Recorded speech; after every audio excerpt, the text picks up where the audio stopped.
Okay, I'm trying to get a close-up on this now. I'm going to show you how I'm going to struggle with this fish, this salmon. I hope it can go easy. I don't know how to do it really. Maybe if I just cut down the middle. What do you think? Maybe not. Because I'm going right through the bone there. But I'm trying to get the fish off. Oh, there we go. Oh, that's not too bad, actually. I can actually fillet that. That's a nice piece. There's a bone. It's what I've got to get rid of the bones. See all these big things here? We don't want them in our chowder. So I'm going to cut that down there. That's the way to do it, I think. And then again, fillet it. I don't want the skin. Now, some people like the skin, others don't like the skin. So, I'm a don't like sort of person for skin. So that goes in with the rubbish. Now, you can actually feel, doesn't matter how this works. Here's my bowl of fish. So long as there's no bones going in it, it doesn't matter how this goes. But I can feel all the bones here now. So what I'm going to do, I've got a pair of pliers. So I think I will go and get my pliers and then we'll take it from there. Don't want to waste any of this because it's delicious, delicious salmon. So it's a shame to waste it. It's Pacific salmon, this. I'll be back in a second.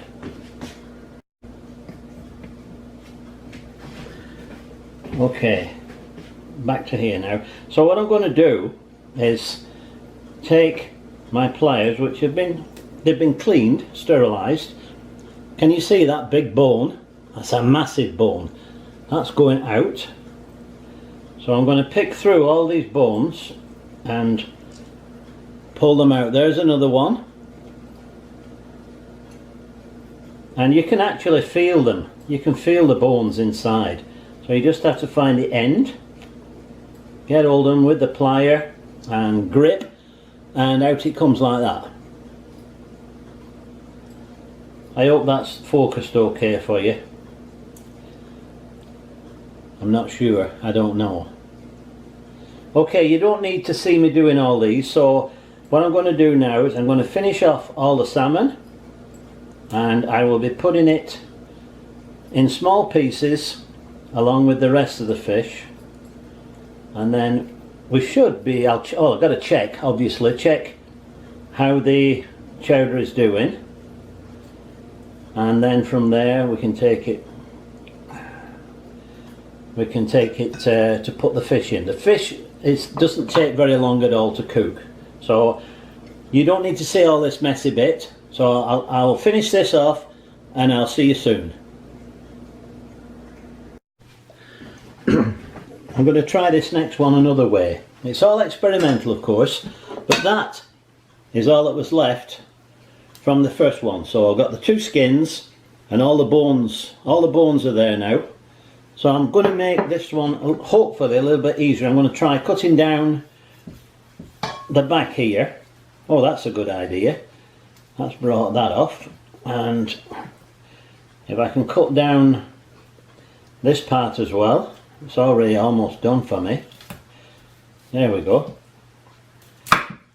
Then I'll be able to fillet it again, which, using this method, keeping the knife close to the board,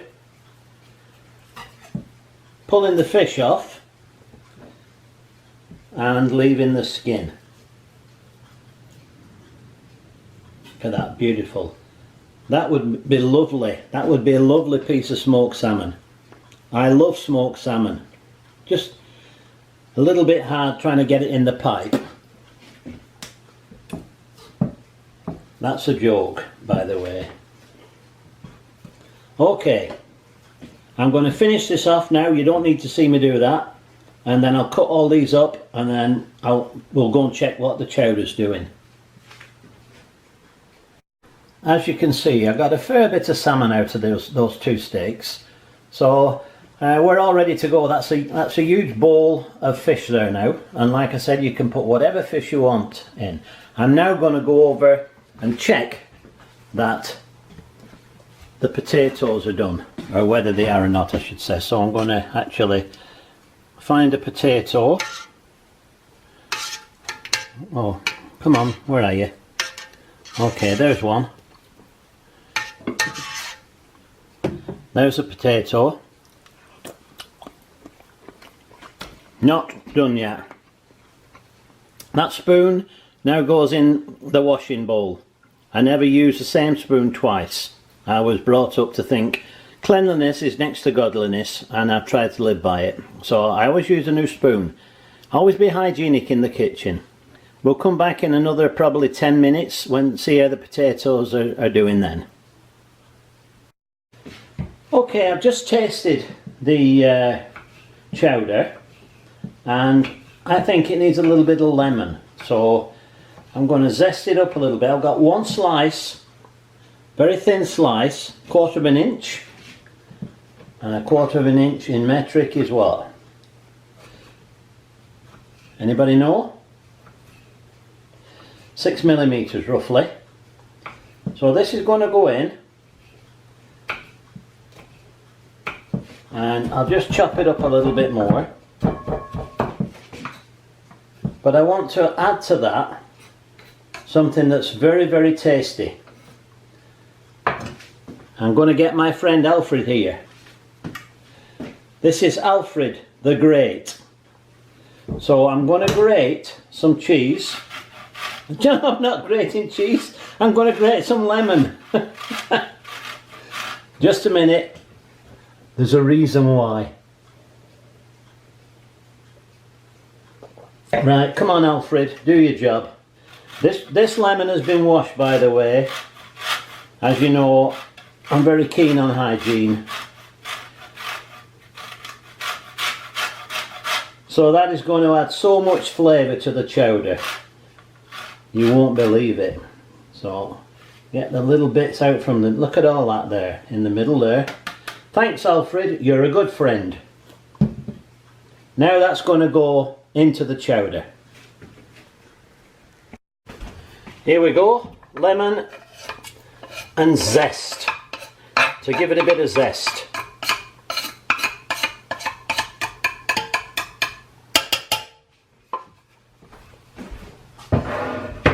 Now take a closer look at it. Does that look fantastic or what? Look at all the lemon zest on the top. Just going to mix it all in now. And I've still got to make sure that the potatoes are right. The potatoes can't be hard. When the potato, you don't want them to go to mush, so don't leave it too long. It's probably, what, nearly 3 hours since I started this now. So I'm going to just check the potatoes again now, and if it's ready, then the fish is ready to go in. The fish does not take long to cook at all, 5 minutes to 10 minutes at the most. So I'll be back in 5 minutes, and I'm just going to check out the taste now. I just tasted it, and I added a little bit more sea salt, and I've ground some more black pepper. Try to use the black pepper if you can. It's better, I think it's better, and it's not quite as hot as the pre-ground stuff. So we're almost there now, we're almost ready for the fish. I've just tasted the potatoes. They're almost right, but they're not quite ready yet. You don't want them to go too hard. So 5 more minutes and we'll be ready to put the fish in.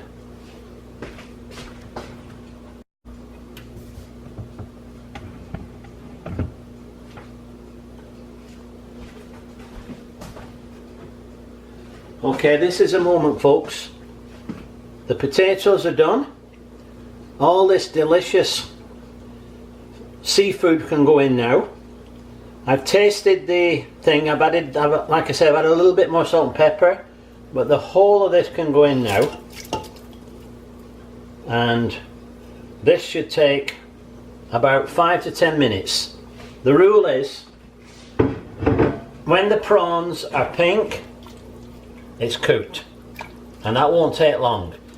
You can check the consistency now. In fact, I'm going to show you close up. Look at that now. Is that looking good or what?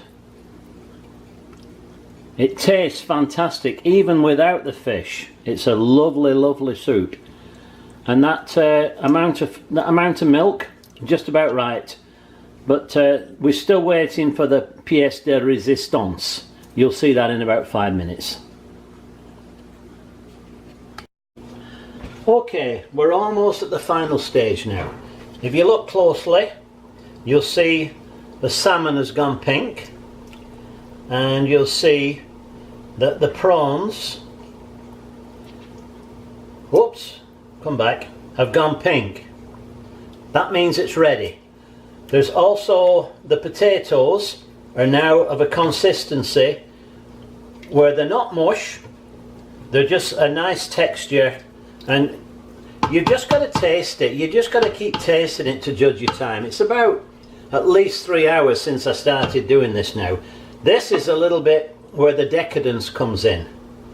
Now, if you're on a diet or whatever, you can welcome to leave this out, but this is an integral part. This is whipping cream, and this is what gives it the final bit. I'm going to pour this in here now. How much do you put in? As much as you want. You check your consistency of the soup, because it is a soup, and what the heck, it's all going in. That's it. It's going to be absolutely delicious now. So all that's got to do now is return to the boil, and it's ready for eating. So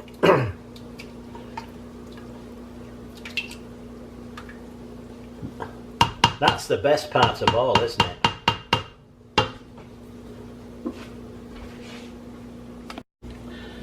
Okay, it's bubbling away now. We've got everything ready. This is the best part of all now. It's ready to eat.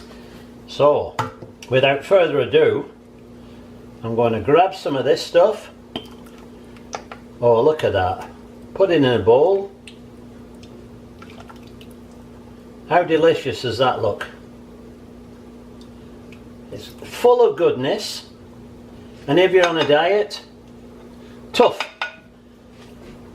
One of the finest things in life is eating. I'm going to turn that off now, and I'm going to put the lid on, and all I've got to do now is garnish this.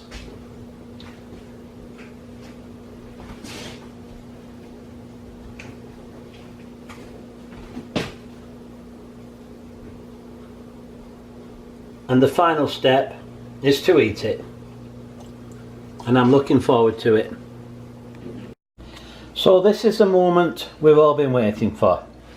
It's now ready. It's been garnished with a little bit of parsley, and it's actually ready for tasting. Now, the best way to eat this is probably with homemade bread.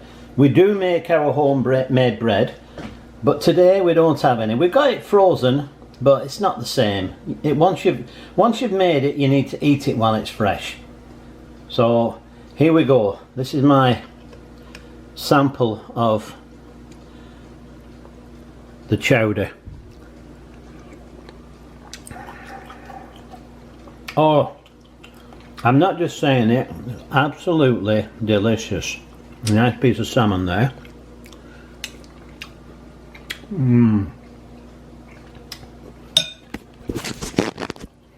Make no bones about it, there's no bones in that. That's absolutely fantastic. What I've done, put the lid on the pan, turned it off, and that's going to feed us now for 2 days. Maybe you can actually freeze it as well if you want to do. So my message is now to Alex and Megan: You both tasted this. You know how good it is. Now you know how to make it. Alex, you've been asking for this recipe for years. And truth is, I don't have a recipe. The only way I can do it is show you. You make it, you adapt it. You cook with whatever you've got. And the results, as you can see, bellissimo. Megan, you got the recipe. So, this is for, I've done this for 2 of my grandchildren. I've got lots of grandchildren and they're all fantastic. So, what you need to do is to follow Alex. He's pass out Pope. I've seen him that drunk so many times, I was thinking he was passed out Pope. And Megan, as you know, is Megan Margot.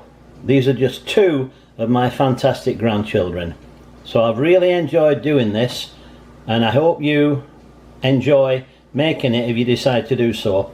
Adapt it. It's not a recipe, it's Grandad's chowder.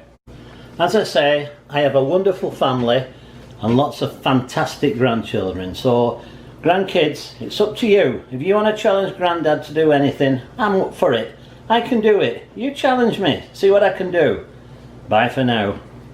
Hey, be seeing you.